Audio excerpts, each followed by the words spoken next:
ಖರ್ಗೆ ಅಣ್ಣನವರೇ, ನಿಮಗೆ ನಾನು ಕೇಳೋದು, ನೋಂದಣಿ ಮಾಡಿಸ್ತಾರೆ ಎಷ್ಟೋ ಕರ್ನಾಟಕದಲ್ಲಿ ದೇಶದಲ್ಲಿ ಸಂಘಟನೆಗಳಿದೆ. ಏನಾದರೂ RSS ಇಲ್ಲಿಗಲ್ ಕೆಲಸ ಮಾಡಿದ್ಯಾ? ಏನಾದರೂ RSS ಯಾವ್ದಾದ್ರು ದೇಶ ವಿರೋಧಿ ಕೆಲಸ ಮಾಡಿದ್ಯಾ? ಏನಾದರೂ RSS ದೇಶದಲ್ಲಿ ಯಾವ್ದಾದ್ರು ಕೆಟ್ಟ ಕೆಲಸಗಳು ಮಾಡಿದವ? ಉತ್ತರ ಕೊಡಿ ಅಣ್ಣ.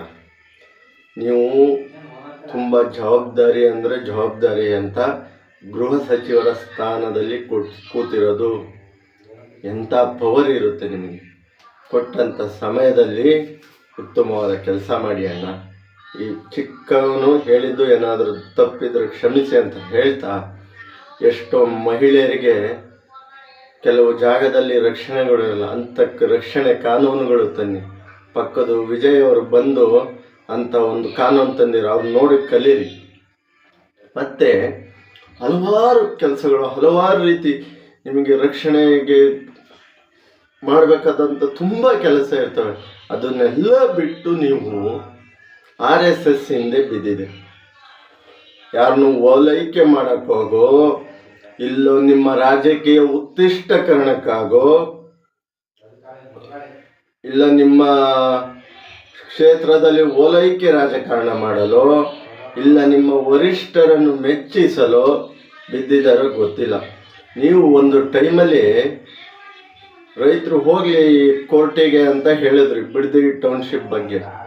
ಇವತ್ತು ಆ ಕಾನೂನು ಕಟಕಟೆ, ಕೋರ್ಟ್ ಕಟಕಟೆಯಲ್ಲಿ ನೀವು ಮಾಡಿಸೋದಿದ್ರೆ ಕೋರ್ಟಿಗೆ ಹೋಗಿ ಅಣ್ಣ. ನೀವು ಕೋರ್ಟಿಗೆ ಹೋಗಿ ಮಾಡ್ಬೋದು ಸರ್. ನೀವು ಸುಮ್ಮನೆ RSS ಬಗ್ಗೆ ಬೈಕ್ ಅಂತ ಮತ್ತೊಂದು ಮಾಡ್ತಾ ಹೋಗಿ ಕೋರ್ಟಿಗೆ ಹೋಗಿ ಕೋರ್ಟ್ ಮೂಲಕನೇ ಮಾಡಿಸಿ ನೀವು ನೋಂದಣಿ ಮಾಡಬೇಕು ಅಂತೇಳಿ.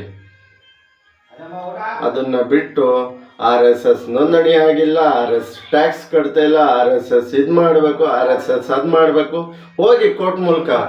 ಮಾಧ್ಯಮದಲ್ಲಿ ಏಕೆ ನೀವು ಪ್ರಚಾರದ ಗೀಳಿಗೆ ಬಿದ್ದಿದ್ದೀರಾ ಅಂತ ಕಾಣುತ್ತೆ.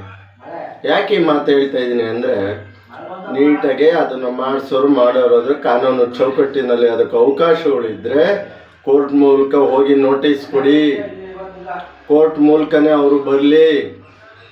ಆದರೆ ನೀವು ಯಾವುದೋ ಓಲೈಕೆ ರಾಜಕಾರಣಕ್ಕಾಗಿ ಸುಮ್ಮನೆ RSS ಅನ್ನು ಬೈಯುವ ಕೆಲಸ ಮಾಡಬೇಡಿ.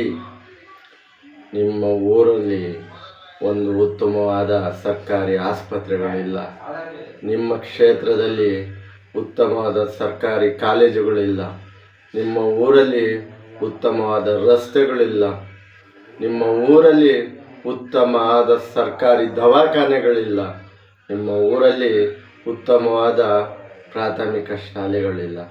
ಅದ್ರ ಬಗ್ಗೆ ಗಮನ ಕೊಡಿ. ಹೆಚ್ಚಿನ ಮಹಿಳೆ ಸುರಕ್ಷತೆಗಳ ಕಾನೂನು ಬಗ್ಗೆ ಗಮನ ಕೊಡಿ. ಎಲ್ಲೆಲ್ಲೋ ಸಣ್ಣ ಮಕ್ಕಳುಗಳ ಬಗ್ಗೆ ಅತ್ಯಾಚಾರಗಳು ಆಗ್ತಾಯಿದೆ, ಅದರ ಬಗ್ಗೆ ಶಿಕ್ಷೆ ಕೊಡುವ ಅತ್ಯಾಚಾರಿಗಳಿಗೆ ಕಾನೂನು ಬಗ್ಗೆ ಗಮನ ಕೊಡಿ. ಕೆಟ್ಟ ಕೆಲಸಗಳು, ರಾಬರಿಗಳು ಕೆಲವು ಕಡೆ ಆಗ್ತವೆ, ಅದನ್ನು ತಡೆಯುವ ಬಗ್ಗೆ ಕಾನೂನುಗಳಿಗೆ ಗಮನ ಕೊಡಿ. ಅದು ಬಿಟ್ಟು ಏನಣ್ಣ ನೀವು RSS ಹಿಂದೆ ಬಿದ್ದಿದ್ದೀರಾ? ಓಲೈಕೆ ರಾಜಕಾರಣ ಬಿಡಿ, ಅಭಿವೃದ್ಧಿಯ ಕಡೆ ಗಮನ ಕೊಡಿ. ನಿಮ್ಮ ಈ ಕಿತ್ತಾಟಗಳು, ಅದ್ರ ಕಿತ್ತಾಟ ಇದ್ರ ಕಿತ್ತಾಟ ನೋಡ್ಕೊಂಡು ಓಟ್ ಹಾಕಿ ಜನ ಕಲಿಸಿಲ್ಲ. ನಿಮ್ಮ ಕ್ಷೇತ್ರಕ್ಕೆ, ರಾಜ್ಯಕ್ಕೆ ಅಭಿವೃದ್ಧಿ ಮಾಡಲು, ನಮ್ಮ ರಾಜ್ಯವನ್ನು ಸಂರಕ್ಷಣೆ ಮಾಡಲು ನಿಮಗೆ ಗೃಹ ಸಚಿವ ಸ್ಥಾನ ಕೊಟ್ಟಿದ್ದಾರೆ. ಕ್ಷೇತ್ರದಲ್ಲಿ ಜನ ನಿಮ್ಮನ್ನು ಗೆಲ್ಲಿಸಿಕೊಟ್ಟಿರ್ತಾರೆ. ಅದ್ರ ಬದಲು RSS ಎದ್ದು ಬಿದ್ದು ಬೆಳಗ್ಗೆ ನೋಡೋ RSS ಜನಗಳಿಗೆ ಉಪಯೋಗವಂತ ಕಾನೂನು ನಿರ್ಮಿಸುವ ಕಡೆ ಗಮನ ಕೊಡಿ. ನಮ್ಮ ರಾಜ್ಯದ ರಕ್ಷಣೆ ಬಗ್ಗೆ ಗಮನ ಕೊಡಿ. ಫಸ್ಟು ನಿಮ್ಮ ಕ್ಷೇತ್ರದ ಬಗ್ಗೆ ಗಮನ ಕೊಡಿ. ಒಳ್ಳೆಯ ರಸ್ತೆಗಳು ಮಾಡಿ. ಎಷ್ಟೋ ಜನಗಳಿಗೆ ಮನೆಗಳಿಲ್ಲ, ಎಷ್ಟೋ ಜನಗಳಿಗೆ ಸರ್ಕಾರಿ ದವಾಖಾನೆಗಳಿಲ್ಲ. ನಿಮ್ಮ ಕ್ಷೇತ್ರದಲ್ಲಿ ಅವಾಗವಾಗ ಗಲಾಟೆಗಳು ಆಗ್ತಾ ಇರ್ತಾರೆ, ಸುಮ್ಮನೆ ಅದ್ರ ಗಮನ ಕೊಡಿ ಅಂತ ಹೇಳ್ತಾ ಇಲ್ಲಿಗೆ ನಾನು ಈ ವಿಡಿಯೋ ಮುಗಿಸ್ತಾ ಇದ್ದೀನಿ. ಏನಾದರೂ ತಪ್ಪಿದ್ರು ಕ್ಷಮಿಸಿ. ಯಾವುದೋ ಪಕ್ಷ, ಯಾವುದೋ ಸಂಘಟನೆ ಪರವಾಗಲ್ಲ, ಉತ್ತಮ ಸಮಾಜಕ್ಕಾಗಿ ಇದ್ದಂಗೆ ಹೇಳ್ತೀವಿ. ಯಾರೇ ತಪ್ಪು ಮಾಡಿದ್ರು ತಪ್ಪು ಅಂತ ಹೇಳ್ತೀವಿ, ಯಾರೇ ಸರಿ ಮಾಡಿದ್ರು ಸರಿ ಮಾಡ್ತೀವಿ ಅಂತ ಹೇಳ್ತಾ ಇಲ್ಲಿಗೆ ಈ ವಿಡಿಯೋ ಮುಗಿಸ್ತಾ ಇದ್ದೀನಿ. ಏನಾದರೂ ತಪ್ಪಿದ್ರಲ್ಲಿ ದಯವಿಟ್ಟು ಕ್ಷಮಿಸಿ, ಹರಸಿ ಕಾಪಾಡಿ ಅಂತ ಇಲ್ಲಿಗೆ ಈ ವಿಡಿಯೋ ಮುಗಿಸ್ತಾ ಇದ್ದೀನಿ. ಜೈ ಶ್ರೀರಾಮ್, ಜೈ ಜಗನ್ನಾಥ್, ಜೈ ಸಂಗೊಳ್ಳಿ ರಾಯಣ್ಣ, ಜೈ ಭೀಮ್.